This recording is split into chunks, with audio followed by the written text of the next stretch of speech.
Halo dan selamat datang kembali. Topiknya kelihatannya sederhana ya. Kenapa kucing sering banget deketin kita apalagi pas lagi makan? Betul. Tapi sumber yang Anda bagikan ini jawabannya jauh melampaui sekedar oh dia lapar. Jadi misi kita kali ini adalah membongkar makna-makna spiritual di balik interaksi yang sering kita anggap sepele ini. Ini menarik sekali, karena sumber ini mengambil fenomena yang kita semua pernah alami kan? Didekati hewan, Iya, sering banget. dan itu dibingkai ulang. Bukan lagi soal biologi, tapi jadi momen spiritual yang sangat personal. Ini soal rezeki, sedekah, dan yang paling dalam, soal ujian keikhlasan. Tepat. Dan pertanyaan yang paling menggelitik dari sumber ini adalah dari sekian banyak orang, kenapa kucing itu milihnya Anda? Itu bukan kebetulan. Katanya itu semacam pesan yang ditujukan langsung ke kita. Oke, mari kita gali lebih dalam pesan apa sih sebenarnya ini. Setuju. Kita akan lihat gimana sumber ini membangun argumennya, lapis demi lapis, sampai kita yakin kalau ini memang pengingat dari Tuhan. Dan untuk mulai, kita harus lihat fondasinya dulu. Fondasinya. Iya, cara kita memandang si kucing itu sendiri. Oke, jadi sebelum kita ngomongin pesan-pesan tersembunyi, Betul.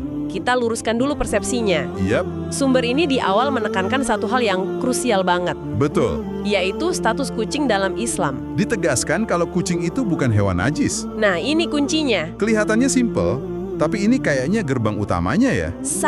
Sangat krusial. Ya, Karena kalau di benak kita masih ada pikiran, ih jijik atau kotor, ya Buddha. otomatis diusir ya. Betul, pintu interaksinya udah tertutup. Makanya, argumen ini harus dibangun di atas landasan kesucian kucing itu. Dan landasan ini bukan sekedar opini kan? Sumber Anda ini menyebutkan sebuah hadis dari Abu Qatada. Iya, Dan hadis ini saya perhatikan, nggak main-main statusnya. Diriwayatkan oleh hampir semua perawi besar. Ada At-Tirmizi, Abu Daud, Imam Malik. betul, dan Syekh Albani bahkan menyatakan hadis ini sahih. Jadi dasarnya benar-benar kokoh. Sangat kokoh berarti. Iya, dalam hadis itu kan Nabi Muhammad SAW bilang secara eksplisit, kucing itu tidak najis. Sesungguhnya kucing merupakan hewan yang sering kita jumpai dan berada di sekeliling kita. Di sini ada dua bagian penting. Oke. Pertama, penegasan tidak najisnya itu sendiri. Itu menghilangkan penghalang psikologis kita. Kedua, alasannya. Karena mereka sering ada di sekeliling kita, ini menunjukkan pemahaman yang realistis. Perspektifnya langsung berubah. Dari yang tadinya mungkin gangguan, Jadi sebuah kedatangan. nah itu dia. Jadi pertanyaannya bukan lagi gimana cara ngusirnya, tapi kenapa dia datang ke saya? Disinilah inti argumennya dimulai. Oke, di sini sumber ini bikin klaim yang menurut saya cukup berani. Dikatakan kehadiran kucing pas kita makan itu sinyal dari Allah tentang memberi. Jujur aja, pikiran pertama saya, ya tapi kan bisa aja dia cuma hewan lapar yang nyium bau makanan. Gimana sumber ini meyakinkan kita kalau ada makna yang lebih dalam? Pertanyaan yang sangat wajar. Dan sumber ini menjawabnya dengan sebuah skenario yang sangat spesifik. Skenario gimana tuh? Coba bayangkan, Anda lagi di warung makan yang ramai. Ada 10 meja lain, makanannya mungkin sama enaknya. Oke. Tapi ada satu kucing yang bolak-balik terus ke meja Anda. Natap Anda, ngeong ke Anda. Sumber ini mengajak kita nanya, kenapa saya? Jadi fokusnya bukan di fakta kucingnya datang, tapi di kekhususan momennya. Tepat. Bahwa dari sekian banyak pilihan, dia seolah-olah ditugaskan buat datengin kita. Ini yang dimaksud pesan personal itu ya? Tepat sekali. Dalam kerangka berpikir sumber ini, itu bukan lagi kebetulan. Itu pertanda. Seolah-olah Tuhan lagi nyolek kita lewat makhluknya. Mengingatkan sesuatu yang mungkin kita lupa. Betul. Dan konsep ini kan didukung prinsip yang lebih besar dalam Islam, yaitu keyakinan kalau rezeki yang kita terima itu nggak 100% milik kita, ada hak makhluk lain di dalamnya. Nangkap. Jadi kucing itu datang seolah jadi perwujudan fisik dari hak makhluk lain itu. Dia datang buat nagih jatahnya yang dititipkan lewat makanan di piring kita. Itulah interpretasi yang ditawarkan. Dan ini bukan cuma ide filosofis loh. Sumber Anda ini mengutip beberapa hadis yang menguatkan gagasan ini. Oke. Misalnya hadis riwayat Bukhari yang bilang kalau berbuat baik ke makhluk hidup apapun, dijelaskan pakai frasa, setiap yang mempunyai hati yang basah, itu ada pahalanya. Itu menetapkan nilainya ya? Betul. Lalu ada hadis kedua yang melengkapinya, yang menurut saya indah banget. Yang mana tuh? Riwayat Tirmizi, kasihanilah siapa yang ada di bumi, niscaya kalian dikasihani oleh yang ada di langit. Ini seperti formula. Formula sebab akibat yang langsung banget. Sangat langsung. Hadis pertama ngasih tahu apa yang harus dilakukan, hadis kedua ngasih tahu kenapa itu penting.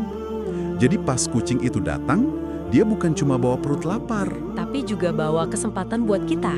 Iya, kesempatan buat mengaktifkan formula itu. Dia jadi medium buat kita menunjukkan belas kasih di bumi, supaya kita dapat belas kasih dari langit. Kalau gitu dinamikanya berubah total ya. Bukan lagi soal saya kasihan, jadi saya kasih makan. Betul. Tapi lebih ke saya sadar ini kesempatan dan kewajiban saya buat menyalurkan rezeki yang dititipkan.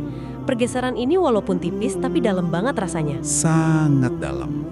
Karena fokusnya pindah dari kebaikan kita sebagai individu ke peran kita sebagai instrumen dalam sistem rezeki Tuhan yang lebih besar. Oke, jadi memberi makan kucing itu pengingat dan kesempatan. Lalu imbalannya apa? Sumber ini kan jelas banget soal ganjaran yang bisa kita dapat. Benar, sumber ini sangat eksplisit soal aspek transaksional spiritualnya. Ganjarannya konkret. Konkretnya gimana? Merujuk langsung ke Al-Quran, surah Al-An'am ayat 160. Yang artinya? Barang siapa membawa amal yang baik, maka baginya pahala 10 kali lipat amalnya. 10 kali lipat? Untuk tindakan sesederhana berbagi sepotong ikan. Iya. Ini nunjukin betapa besarnya nilai sebuah tindakan kecil di mata Tuhan. Tapi ini muncul pertanyaan lain di benak saya. Silurkan. Memberi ke manusia yang butuhkan penting banget. Kenapa sumber ini menekankan banget soal memberi ke hewan? Ada pelajaran unik apa dari sini? Nah, itu pertanyaan inti yang dijawab dengan sangat tajam oleh sumber ini. Jawabannya ada di satu kata. Ikhlas. Ikhlas atau ketulusan. Betul. Sumber Anda menyoroti sebuah kelemahan manusiawi kita. Saat kita berbuat baik ke orang lain, seringkali, entah sadar atau tidak, ada sedikit harapan akan imbalan. Maksudnya kayak berharap ucapan terima kasih, pujian, atau mungkin harapan orang itu bakal balas kebaikan kita suatu saat nanti. Tepat sekali. Itu yang dalam Islam disebut pamrih. Harapan akan balasan sekecil apapun itu bisa mengotori niat kita. Nah, disinilah uniknya memberi ke hewan. Gimana tuh uniknya? Seekor kucing nggak akan pernah bisa balas kebaikan kita dengan cara yang sama. Oh, iya juga ya. Dia nggak bisa bilang terima kasih, nggak bisa posting di medsos, nggak bisa bantu kita pindahan rumah. Ah, saya paham. Jadi, karena nggak ada kemungkinan balasan dari si penerima, satu-satunya alasan kita ngasih itu murni karena belas kasih dan ketaatan sama Tuhan. Nggak ada motif tersembunyi. Ini seperti laboratorium untuk melatih keikhlasan murni. Alasan itu pas banget. Betul. Zona aman. Sumber Anda kan mengutip perkataan yang kuat banget soal ini. Meninggalkan amalan karena manusia adalah ria, dan mengerjakan amalan karena manusia adalah syirik. Ria itu pamer, syirik itu menyekutukan Tuhan. Nah, ikhlas adalah saat Allah menyelamatkanmu dari keduanya. Saat kita kasih makan kucing, godaan buat ria atau syirik itu hampir nol. Nggak ada penonton, nggak ada ekspektasi. Hanya antara kita, makhluk itu, dan Tuhan. Persis. Semakin sering kita latih otot ikhlas ini di skenario taruhan rendah kayak gini, semakin kuat otot itu pas kita dihadapkan pada situasi yang lebih besar. Masuk akal. Jadi ini latihan spiritual yang menyamar jadi interaksi sehari-hari. Tapi, kalau ini ujian, berarti ada kondisi lulus dan gagal dong. Tentu. Kucingnya. Nah, ini bagian yang menyeimbangkan narasinya. Sumber ini nggak cuma ngasih janji manis, tapi juga peringatan yang serius. Dan peringatannya kedengaran berat banget. Sumber Anda bilang, dengan menolak memberi, kita sebenarnya sedang menolak rezeki baru yang akan Allah berikan. Pernyataan yang sangat kuat. Bukan lagi cuma kehilangan pahala, tapi aktif nutup pintu berkah. Gimana logikanya? Logikanya balik lagi ke prinsip sebab akibat spiritual yang tadi. Sumber ini merujuk lagi ke hadis Bukhari dan Muslim. Barang siapa yang tidak belas kasih, niscaya tidak dibelas kasihi. Simple dan langsung ya. Sangat. Kalau kamu nggak nunjukin rasa kasihan, ya kamu nggak akan dikasihani. Hubungannya jelas banget. Jadi pas kita ngusir kucing itu, kita lagi nunjukin sikap tidak belas kasih ke makhluk di bumi. Betul. Dan sesuai formula tadi, tindakan itu secara langsung menghalangi datangnya belas kasih dari langit, yang salah satu bentuknya adalah rezeki, begitu ya? Tepat. Kita seperti memutus sendiri rantai sebab akibat yang bisa mendatangkan rahmat. Kita dikasih kesempatan mudah buat menunjukkan welas asih. Dan pas kita tolak, kita juga menolak buahnya. Jadi ini benar-benar kayak ujian dadakan dari Tuhan ya? Betul sekali. Ujian yang muncul di saat-saat paling biasa, pas kita lagi santai, nggak nyangka lagi diuji. Dan disitulah letak keindahannya, menurut sumber ini.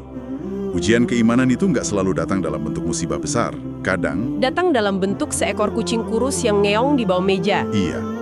Menguji seberapa besar kapasitas belas kasih dan kesadaran spiritual kita saat itu juga. Kalau kita rangkum pembedahan kita dari sumber ini, benang merahnya jelas banget. Sangat jelas. Semuanya dimulai dari fondasi kalau kucing itu hewan suci. Itu yang membuka jalan untuk melihat interaksinya secara beda. Titik awal yang menghilangkan penghalang. Tanpa itu, sisa argumennya nggak bisa dibangun. Lalu dari situ kita lihat kedatangan kucing, terutama saat dia memilih kita, bisa diartikan sebagai pesan personal dari Tuhan. Sebuah kolekan lembut untuk membangkitkan kesadaran kita akan konsep berbagi. Kemudian menanggapi pesan itu dengan memberi, bukan cuma soal pahala 10 kali lipat, tapi lebih dari itu, ini sarana latihan keikhlasan yang efektif banget. Amal yang murni untuk Tuhan. Dan di sisi lain, konsekuensi mengabaikannya juga nyata. Bukan cuma kehilangan kesempatan, tapi bisa jadi menutup pintu rahmat dan rezeki baru. Betul, ini melengkapi gambaran utuh dari interaksi yang kelihatannya sepele itu. Sebuah kerangka berpikir yang sangat kaya, lahir dari momen yang mungkin terjadi tiap minggu. Tentu, sumber ini kan fokusnya spesifik ke kucing yang datang pas kita makan. Tapi ini memicu pemikiran yang lebih luas. Maksudnya? Sebuah pertanyaan untuk Anda renungkan. Jika interaksi sesederhana ini bisa dimaknai sedalam ini, sinyal-sinyal kecil apalagi dalam hidup kita sehari-hari yang mungkin sebenarnya adalah pesan dari Tuhan. Yang selama ini kita abaikan karena kita anggap Hanya kebetulan. itu pertanyaan yang bagus banget buat dibawa pulang. Mungkin saat ponsel tiba-tiba berdering, nama teman lama muncul. Atau pas kita nggak sengaja dengar obrolan orang yang ngejawab pertanyaan di kepala kita. Mungkin semua itu bukan kebetulan. Perspektif yang sangat dalam. Terima kasih sudah berbagi sumber ini dengan kami. Ini benar-benar mengubah cara pandang terhadap hal-hal kecil di sekitar kita.